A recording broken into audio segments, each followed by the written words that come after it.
अंग्रेजी का इस विधानसभा में प्रयोग करना यह न्यायोचित नहीं है। बड़े मुश्किल से अंग्रेजी यहाँ से हटाई गई थी और हमारी भाषा हिंदी घोषित की गई थी विधानसभा का। आप अंग्रेजी ला करके हिंदी को कमज़ोर करने का प्रयास हो रहा है, ये नहीं होना चाहिए। हिंदी को हटाने के लिए हम लोगों ने यातनाएं झेली हैं। दिल्ली तिहाड़ जेल में बंद रहे हैं, लखनऊ जेल में बंद रहे हैं, गोरखपुर के जेल में बंद रहे इस आंदोलन, इसलिए कि ये हिंदी अंग्रेजी यहाँ माध्यम न बने।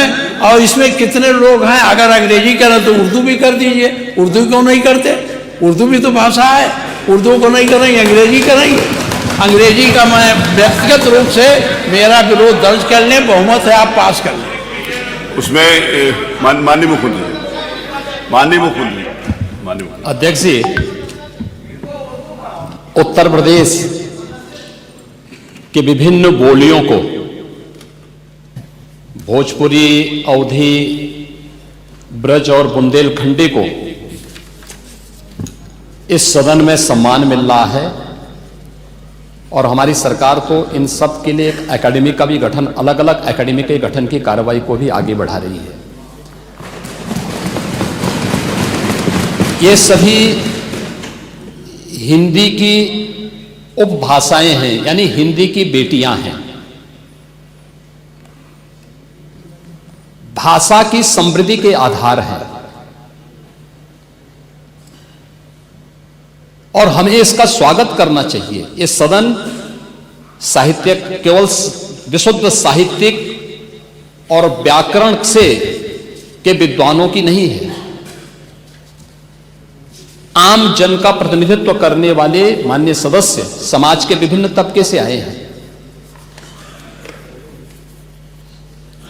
अंतिम पायदान पर बैठे हुए व्यक्ति की आवाज को भी इस सदन में मुखरता मिले, इसके लिए अगर किसी को हिंदी में वह धारा प्रवाह नहीं बोल सकता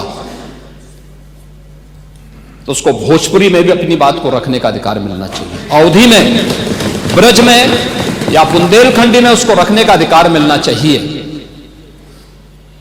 ये कौन सी बात हो गई कि भोजपुरी में ना बोले, अवधी में ना बोले, इसका विरोध अंग्रेजी का, बुंदेलखंडी में ना बोले और उर्दू की आप वकालत कर रहे हैं। ये बड़ी विचित्र बात है।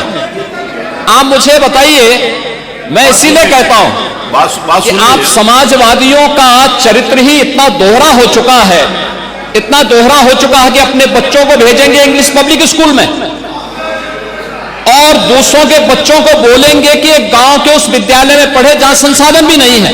ये दोहरा आचरण और जाकी रही भावना जैसी प्रभु मूर्ति देखी दिन तैसी, यह तो आचरण आप लोगों का है। इसीलिए आपने कल भी भोजपुरी का विरोध किया, अवधी का विरोध किया, बुंदेलखंडी का विरोध किया और आप लोग अपने दैनिक जागरण में, दैनिक जीवन में इस प्रकार के आचरण के आदी हो चुके हैं। और इसलिए अध्यक्ष जी, इसका अभिनंदन हम लोग करते हैं और इन बोलियों को सम्मान मिलना चाहिए। इनके संरक्षण के लिए ही हमारी सरकार भोजपुरी एकेडमी का गठन कर रही है, अवधी एकेडमी का गठन कर रही है संत तुलसीदास जी के नाम पर। इसी के आधार पर ब्रज भाषा इतनी समृद्ध भाषा है। सूरदास जी ने अपनी सभी रचनाएं उसी भाषा में दी हैं। संत तुलसीदास जी ने अपनी कालजयी रचना रामचरितमानस, जो इस सदन में ही नहीं, उत्तर भारत के अंदर और भारत से प्रवासी हुए जितने भी ऐसे लोग हैं जो मॉरिशस में या दुनिया के फिजी में या दुनिया के किसी देश में गए, उनके संकट काल में रामचरितमानस ही तुलसीदास जी का अवधी भाषा में रचा गया, रामचरितमानस ही उनका सहारा बना था। और आज जब उसको सम्मान मिल रहा है तो आप उसका विरोध कर रहे हैं। बड़ी विचित्र सी स्थिति है। आप हर अच्छे कार्य का समाज, आज के यही ढोंग है आप लोगों का, यही ढोंग है। हर अच्छे कार्य का आप विरोध करेंगे, हर अच्छे कार्य का आप विरोध करेंगे। हर अच्छा कार्य जो प्रदेश के हित में है, देश के हित में है, आप उसका विरोध करेंगे।